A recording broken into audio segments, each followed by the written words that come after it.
আজ তোমাদের সামনে পনিরের এক নতুন রেসিপি নিয়ে চলে এসেছি।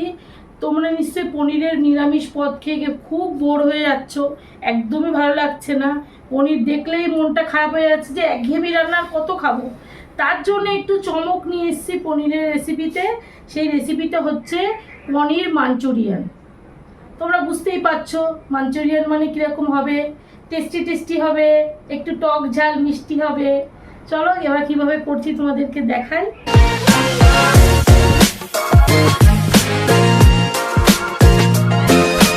পনির মাঞ্চুরিয়ানের জন্য এখানে নিয়ে নিয়েছি আমি প্রায় 500 গ্রাম মতো পনির। আর এই পনিরগুলো আমার বাড়িতেই তৈরি করা। তোমরা যদি চাও আমি এটা একটা ভিডিও করে তোমাদের দেখাতে পারি। আচ্ছা, এখানে নিয়ে নিয়েছি টমেটো, নিয়ে নিয়েছি ক্যাপসিকাম, দেখো কি সুন্দর করে কেটে নিয়েছি। নিয়েছি কুচনো লঙ্কা, নিয়েছি পেঁয়াজ, সবই একই রকম সাইজের করে কিন্তু কাটা। আচ্ছা, এখানে নিয়েছি আদা, রসুন আর একটু ধনেপাতা। আর বাকিটা তোমাদের তৈরি করতে করতে দেখাচ্ছি আর কি কি লাগবে। প্রথমে আমাকে একটা ব্যাটার তৈরি করতে হবে। তার জন্য আমি নিয়ে নেব এখানে 1 চামচ, 2 চামচ, 3 চামচ ময়দা। আচ্ছা, ময়দা না, এটা কর্নফ্লাওয়ার, ভুল হয়ে গেছে। এখানে 2 চামচ মতো ময়দা। প্রথমে কর্নফ্লাওয়ার দিলাম, তারপরে কিন্তু ময়দা দিলাম। এই যে একটু লবণ দিলাম, দিয়ে দেবো একটু লঙ্কার গুঁড়ো, সবই কিন্তু আন্দাজ মতো। আচ্ছা, দিয়ে দেবো এখানে কুচনো ধনেপাতা, কুচনো একটুখানি গ্রেট করা আদা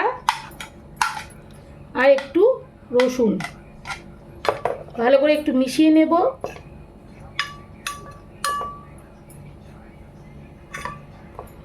এর মধ্যে দিয়ে দেবো একটু সয়া সস,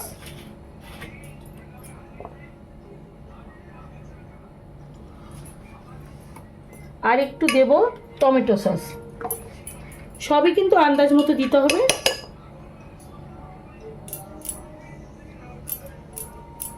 এইগুলো দেওয়াতেই কিন্তু ব্যাটারটা টেস্ট হবে। এবার এর মধ্যে একটু জল দেব।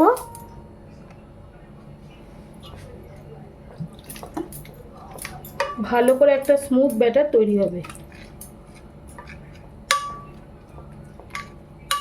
কর্নফ্লাওয়ার দেওয়ার জন্য কিন্তু এই যে পনিরের যে পকোড়াটা ভাজবো সেটা কিন্তু খুব ক্রাঞ্চি হবে, আর ধনেপাতা মুখে পড়বে, আরও ভালো লাগবে।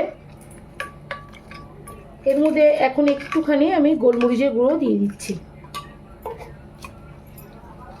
এই ব্যাটারটা আমি 10 মিনিট রেখে দেব, তারপরে পনিরগুলো এর মধ্যে ডুবিয়ে ডুবিয়ে ভাজবো।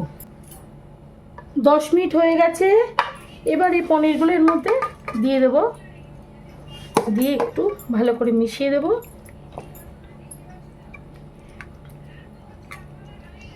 দেখো এইভাবে মিশিয়ে দিতে হবে, দিয়ে এবার এগুলোকে ফ্রাই করতে হবে।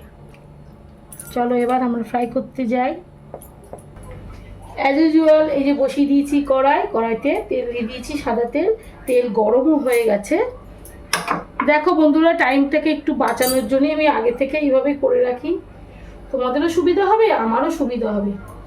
এই যে মাখা পনিরটা এবার একটা একটা করে ছেড়ে দেবো। দেখো কিরকম ছ্যাক করে উঠলো, আগে থেকে গরম করে রেখেছি।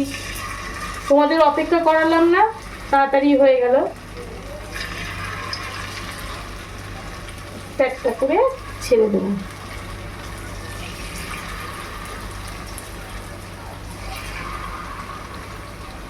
একবারে হয়ে যাবে। তোমাদের কি তর্স হয়েছে না? একটু দাঁড়াতে হবে বন্ধুরা, একটু সময় দিতে হবে। এইসব রান্নায় একটু সময় না দিলে কিন্তু টেস্ট হবে না। তোমাদের ধৈর্য হচ্ছে না দাদা, এত সময় নিচ্ছি আমি, কি করব বলো। একটা একটা করে ছাড়ছি তো, সেই জন্যই সময় লাগছে। একটু ধৈর্য দিয়ে দেখো, তাহলে তোমরা শিখতেও পারবে আর বাড়ির লোককে মজা দিতে পারবে খাইয়ে। বাড়ির লোক তোমার খুব প্রশংসা করবে যে এত সুন্দর রান্না করেছে।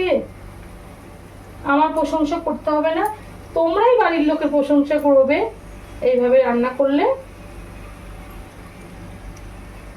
আমি তো আমার ছেলের কাছে প্রশংসা করবো, কারণ আমার ছেলে এই ধরনের খাবার খুবই ভালোবাসে। দেখো বক বক করতে করতে সব কটা ছেড়ে দিলাম।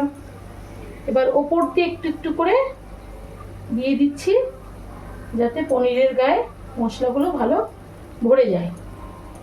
তোমরাও কিন্তু এইভাবে করবে, তাহলে কিন্তু পনিরগুলো খেতে খুবই ভালো হবে। আর একটু হাতটা সাবধানে, হাত যেন না পড়ে যায়, তখন কিন্তু আমার নামে দোষ দিতে পারবে না। তখন বলবে দিদিভাইয়ের জন্যই এরকম কড়াইয়ের মধ্যে হাত দিয়ে দিলাম, আমার হাতটা পুড়ে গেল। আমি কিন্তু বলবো তোমরা খুব সাবধানে করবে বন্ধুরা, যাতে হাত না পড়ে। দেখো হয়ে গেল সবকটা গ্রেভি, আমি সবটুকু গ্রেভি কাজে লাগিয়ে দিলাম। দেখো ব্যাস, আর কি, এবার একটু ফ্লেমটা বাড়িয়ে দিয়ে ভাজতে হবে। এ দেখো পনিরের এক পিঠ ফ্রাই হয়ে গেছে, আস্তে আস্তে করে উল্টাতে হবে। দেখো কি সুন্দর করে, খুব সাবধানে উল্টাবে কিন্তু, নাহলে সব নষ্ট হয়ে যাবে। আমারই দেখো একটু সাবধানে করতে হচ্ছে, বাবা হাতা দেওয়া যাবে। এইভাবে একটু সাবধানে উল্টে দিচ্ছি। আমি কিন্তু পাকা রাঁধুনি না কাঁচা রাঁধুনি, দেখে মনে হচ্ছে কি উল্টাতে পারছি না। দেখো তোমরা একটু দেখে ভাববে দিদি ভাই তো উল্টাতেও পারে না, সত্যি গো পারছি না। কি করবো? এসে গেছে এসে গেছে। কতক্ষণ তোমরা ভাবছো কতক্ষণে শেষ হবে, আর আমার ছেলেও বলছে কতক্ষণ লাগবে। ওর তো সবসময় খিদে পায়, তোর ভালো ভালো টেস্টি টেস্টি খাবারের গন্ধ পেলেই তোর খিদে পায়। আমি কম ভাত খাই গো।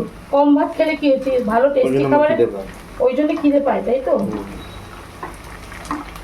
কালকে থেকে বেশি ভাত খাবি না, আমি খাই না। তাহলে আর কি করার। দেখো এই পিঠটা হয়ে গেছে, এবার এই পিঠটা ভাজলেই হয়ে যায়। দেখো দেখতে দেখতে এই পিঠও ভাজা হয়ে গেছে, এবার এগুলো তুলে নেব।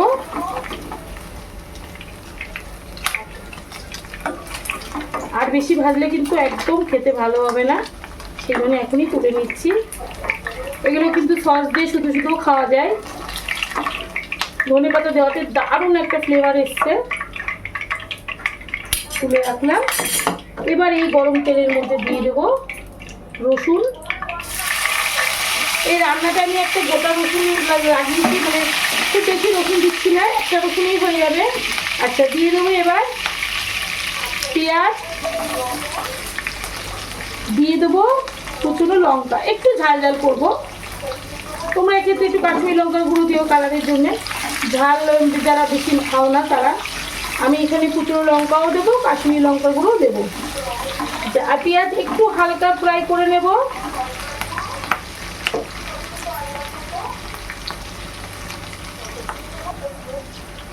এর মধ্যে দিয়ে দেবো অল্প করে লবণ,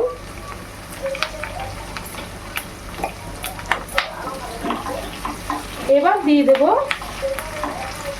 ক্যাপসিকাম, টমেটো একটু পরে দেবো, এখন দেবো না। আচ্ছা দিয়ে দেবো এখানে এই যে আদা গ্রেট করা আছে, আদাটাও দিয়ে দেবো। এবার কিন্তু রান্নাটা খুব তাড়াতাড়ি হয়ে যাবে, তোমরা অনেকক্ষণ ধৈর্য দিয়ে ধরে দেখছো, এবার তাড়াতাড়ি হয়ে যাবে। তার জন্যে আমি একটু ঢেকে রাখবো, যাতে ক্যাপসিকামটা তাড়াতাড়ি নরম হয়ে যায়। এবার ঢাকনা খুলে দেখবো, বেশি ভাজা দরকার হবে না। ক্যাপসিকাম পেঁয়াজ দিয়ে দেবো টমেটো, টমেটো দিয়ে একটুখানি ঢেকে রাখবো। আবারও ঢাকনাটা খুলবো। এবার আর কিছু না, এবার দিয়ে দেবো এখানে সয়া সস আর টমেটো সস দিয়ে একটু মিশিয়ে নেব। মিশিয়ে নিয়ে পনিরগুলো দিয়ে দেবো। রান্না কিন্তু একদম শেষের পথে চলে এসছে, আর বেশি দেরি হবে না।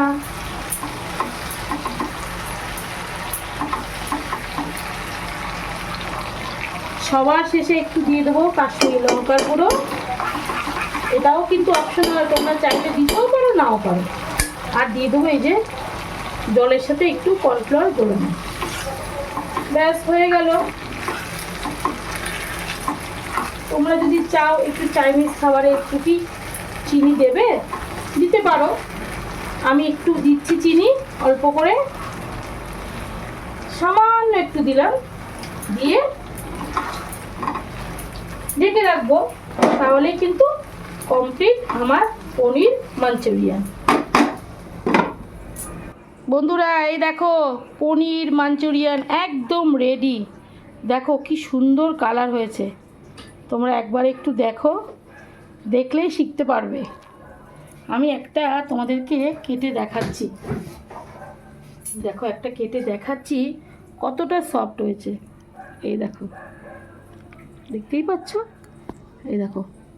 এত বড় তো আমি খেতে পারবো না, একটু বাহাতে আমি ভেঙে নিচ্ছি। ওই যে আমি একই কথাই বলি, আমার এই রান্না যদি তোমরা শিখতে পারো তাহলে কিন্তু বাইরেতে আর তোমাদের ইচ্ছাই করবে না বাইরের খাবার খেতে। এটা আমি একদম গ্যারান্টি দিয়ে বলছি। ঠিক এইভাবেই বানাবে। আর যদি ভালো লাগে তাহলে একটা লাইক, শেয়ার, কমেন্ট আর সাবস্ক্রাইব করবে। যারা নতুন দেখছো তারাই কিন্তু সাবস্ক্রাইব করবে, তোমরা আরও নতুন নতুন ভালো ভালো ভিডিও দেখতে পারবে। Good night, tata.